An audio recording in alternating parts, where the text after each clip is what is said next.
예, 안녕하십니까. 선거권의 혼술 3월 17일 화요일에 인사드립니다. 국민의힘 지금 겪고 있는 공천파동의 출발점은 오세훈 서울시장의 일종의 목리 때문이죠. 본인이 정원호 민주당 간판으로 출마할 가능성이 높은 정원호 전 성동구청장에게 여론조사에서 밀리고 이런 상황에서 당 지도부에 이런저런 요구를 하면서 공천 신청도 하지 않고 버티고 있는 그 시점에 여러 가지 공천과 관련한 파동이 일어나고 있습니다. 자, 그래서 오세훈 서울시장에 대한 정리가 시급하다 이런 말이 나오는 가운데 대타 플랜 B가 전격적으로 등장을 했습니다. 그 전에 거론되던 사람들에 비교해서 커리어나 아니면은 앞으로 대중적으로 성장을 해 나갈 그럴 가능성이 상당히 큰 인물로 평가를 받고 있는데 박수민 의원입니다. 박수민 국회의원. 초선이고 서울 강남 을을 지역구로 두고 있습니다. 오늘 6.3 지방선거 서울시장 후보로 출마를 하겠다고 조금 전에 기자회견을 통해서 공식 선언을 했습니다. 오전에 이런저런 보도들이 나왔습니다. 접수를 할 것이다. 아직 확정되지 않았다. 그런 이야기가 있었는데 박수민 의원이 조금 전에 국회 본청에서 그 기자들과 만나서 서울시장에 출마를 한다. 그리고 오후에 공천 신청을 하겠다. 이렇게 공식적으로 밝혔습니다. 오늘 하루 더 공천 응모를 할 수 있는 그 기간을 줬죠. 지금 세 번째입니다. 첫 번째, 두 번째 오세훈 시장이 등록을 하지 않았기 때문에 한 번 더 기회를 주는 것이죠. 그런데 오세훈 시장은 아직도 등록을 하지 않고 오후 3시에 기자회견을 열어서 본인의 입장을 밝히겠다고 했는데 뭐 출마를 할지 안 할지 모르겠지만은 그것과 상관없이 지금 박수민 의원은 서울시장 후보 경선에 나서겠다고 밝혔습니다. 그리고 오세훈 시장이 나와도 좋다 이런 이야기도 했는데 오세훈 시장이 이 변수가 생겼기 때문에 오후 3시에 뭐 그대로 예정대로 입장을 발표를 할지 아니면 발표를 하면은 경선에 뛰어든다고 할지 아니 불출마를 선언을 하고 지금 당초 본인의 계획표상에 있었던 자기 당권을 노리는 그런 수순으로 갈지는 모르겠지만 그것과 상관없이 새로운 대안이 나왔다는 데 대해서 상당한 관심이 쏠리고 있습니다. 특히 박수민 의원은 어떻게 보면은 정원호 맞춤형이다 이런 이야기도 들리고 있습니다. 국민의힘 서울시장 후보 추가 공모 신청은 오늘 6시에 마감이 되니까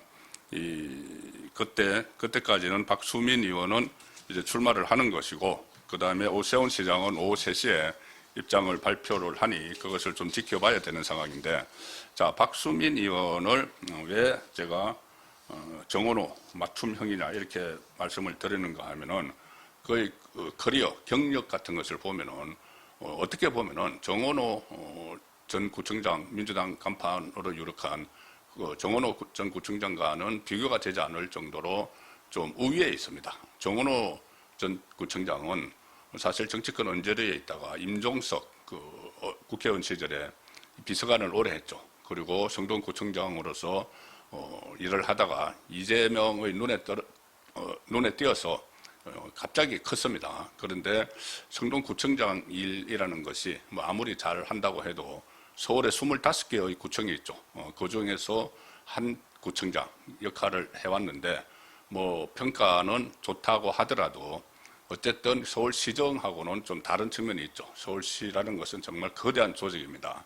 자, 과연 그것을 이끌 수 있는 책임자가 누구냐? 자, 이 부분인데 일단 박수민 국회의원, 현재는 국회의원이죠. 좀 소개를 드리면은 67년생입니다. 그리고 서울 은평구 응암동에서 태어나서 숭문고등학교 서울에 있는 서울대학교 경영대학 경영학과 그리고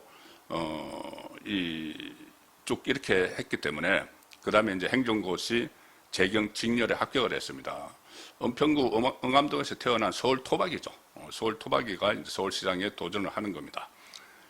서울대학교 대학원에서 또 경영학 석사학위를 받기도 했는데 공군 중위로 전역을 했고 행정고시 재경직렬에 이제 군에 가기 전에 합격을 해서 근무를 하다가 중위로 전역하고 나서 다시 복귀를 해서 기획예산처 기예처 그러면은 엘리트 그 공무원들이 가는 곳이죠. 행정고시 합격한 기예처 사무관, 서기관, 과장을 거쳐서 재정경제부, 조세지출예산과장 그리고 이명박 정부에서 대통령실 행정관을 지냈는데 그때 이명박 정부 시절에 대통령실에서 K-원전 중동 진출을 지원을 하고 초대형 UAE 유전 공동개발의 쾌거도 이뤄냈다.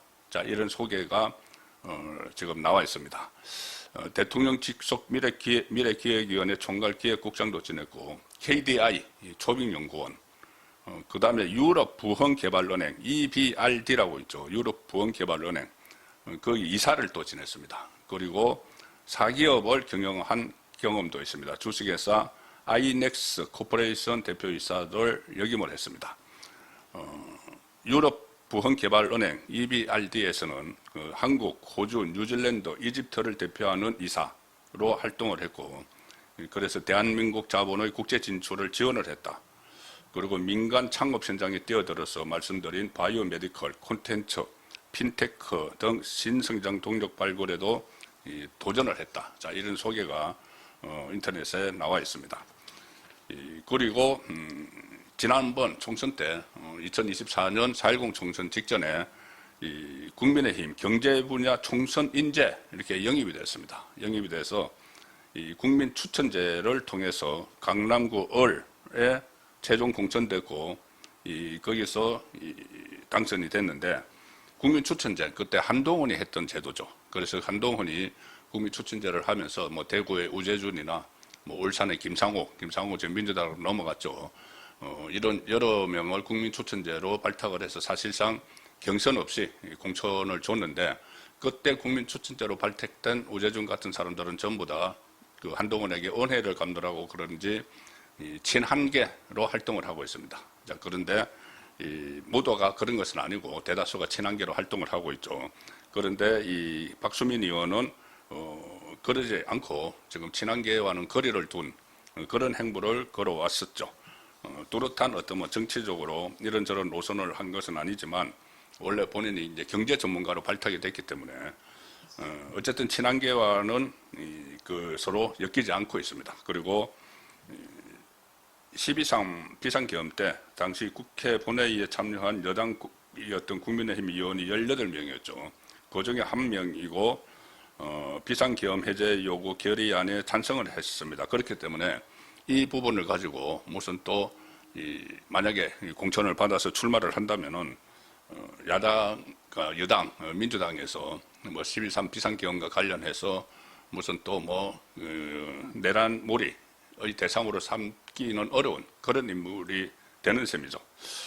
그리고 지난 작년 9월 달에는 정부 조직법 개정 반대 필리버스터가 그때 국민의힘 의원들이 릴레이를 했습니다. 거기에 참가해서 17시간 12분 동안 발언을 했다. 그래서 스피치 능력이나 이런 것도 좀 탁월하다. 이런 평가를 받고 있기 때문에 무엇보다도 박수민 의원은 정통 경제관료 출신이고 또 실물 경제도 경험을 했고 본인이 직접 창업을 해서 그리고 유럽 부흥개발은행에 근무를 하면서 국제경제에 대한 감각도 있다. 그런 부분이 장점으로 지금 꼽히고 있습니다. 자, 정식으로 출마 선언을 했습니다. 오전에는 과연 출마를 한다는 보도가 처음에 나왔다가 아직 미정이라는 그런 이야기가 당에서 나왔는데 조금 전에 이 박수민 의원이 결국은 출마를 한다고 국회에서 선언을 했기 때문에 이제 오세훈 그리고 또 기존에 3명 정도가 이 공천 신청을 했었죠. 그래서 같이 이제 공천을 겨루게 되는 경선을 하게 되는 자 그런 상황이 됐습니다. 자 그리고 박수민 의원은 서울시장 출마 일사를 공식적으로 밝히고 지금 오세훈 시장이 공천 접수를 보류하면서 이 당의 노선이 다른 선대위 조기 출범 그러니까 혁신 선대위를 요구를 하고 있죠. 장동혁 대표가 2선으로 물러나라고 뭐 그렇게 하고 있는 와중에 이 지도부에서 플랜 B가 나올 수도 있다. 오늘 조강한 최고위원도 방송에 나와서 플랜 B가 곧 나올 거라는 이야기를 했죠. 그 플랜 B가 결국은 박수민 의원이었다는 것이 확인이 되고 있습니다. 조금 전에 국회에서 기자들과 만나서 서울시장 공천 접수를 하겠다고 밝혔고 오래 고민해왔다. 오세훈 시장이 계시면 제가 등판할 이유가 없다고 생각했지만 주저하시는 것 같아 결정을 했다. 그리고 지금 서울시장 공천 상황이 너무 지지부진하기 때문에 이렇게 본인이 먼저 결정을 했는데 오세훈이 내건 조건에 대한 비판적 시각도 드러냈습니다. 바로 장동혁 이선 후퇴죠. 거기에 대해서 박수민 의원은 인적 쇄신해야 하고 혁신선대위도 해야 하지만 출마 조건은 되지 않는다. 그것이 공천 접수하고 요청해도 될 일인데 조건화하는 건 비상식적이라 생각한다. 이렇게 선제 공격을 취했습니다. 자, 벌써부터 오세훈 시장과 한판 겨룰 그런 태세를 보이고 있는데 오 시장이 오후 3시에 어떤 입장을 발표할지 지켜보고 다시 진전된 내용 말씀드리고 오늘 저녁 8시 라이브 선거권의 정치쇼 시간에도 관련 분석을 하도록 하겠습니다. 감사합니다.